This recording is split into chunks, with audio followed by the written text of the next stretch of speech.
எலும்பு ஸ்ட்ராங்கா இருக்கணும்னு நினைக்கிறவங்க பிரேக்ஃபாஸ்ட்க்கு இந்த கருப்பு உளுந்து உப்புமா எடுத்துக்கோங்க. உங்க வீட்ல பெண் குழந்தைங்க இருந்தாங்கன்னா கண்டிப்பா செஞ்சு கொடுங்க. ஒரு பேன்ல 1/2 கப்பு கருப்பு உளுந்த வாசம் வர அளவுக்கு வறுத்துட்டு கூடவே 3 டேபிள் ஸ்பூன் பச்சரிசி சேர்த்து பொரிஞ்சதும் ஸ்டவ் ஆஃப் பண்ணிடலாம்.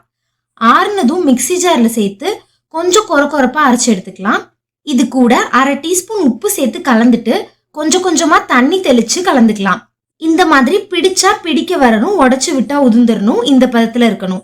ஒரு இட்லி பாத்திரத்துல தண்ணி கொதிச்சதும் இதை சேர்த்து 15 நிமிஷம் மீடியம் ஃப்ளேம்ல வேகட்டும். 15 நிமிஷம் கழிச்சு நல்லா வெந்திருக்கு. இந்த மாதிரி கொஞ்சமா எடுத்து பார்த்தா உருட்ட வரணும். ஒரு பேன்ல 1 டீஸ்பூன் எண்ணெய் சூடானதும் 1/2 டீஸ்பூன் கடுகு, 1/2 டீஸ்பூன் சீரகம் சேர்த்து பொரியட்டும். இது கூட பொடியா நறுக்குன ஒரு வெங்காயம், ஒரு கொத்து கருவேப்பிலை, பச்சை மிளகாய் சேர்த்து ஒரு 2 நிமிஷம் வதக்குங்க. இதுல உங்களுக்கு பிடிச்ச எந்த காய்கறி வேணாலும் சேர்த்துக்கலாம். நான் இன்னைக்கு ஒரு சின்ன சைஸ் கேரட், 4ல இருந்து 5 பீன்ஸ், ஒரு உருளைக்கிழங்கு, ஒரு தக்காளி பொடியா நறுக்கி சேர்த்துக்கிறேன். 1/2 டீஸ்பூன் உப்பு சேர்த்து நல்லா கலந்து விட்டுக்கோங்க. கொஞ்சமா தண்ணி சேர்த்து மூடி போட்டு காய் வேகட்டும்.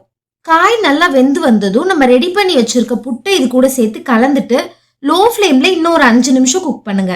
அவ்வளோதான், நம்மளோட ஹெல்தியான கருப்பு உளுந்து உப்புமா ஈஸியா ரெடி ஆயிடுச்சு.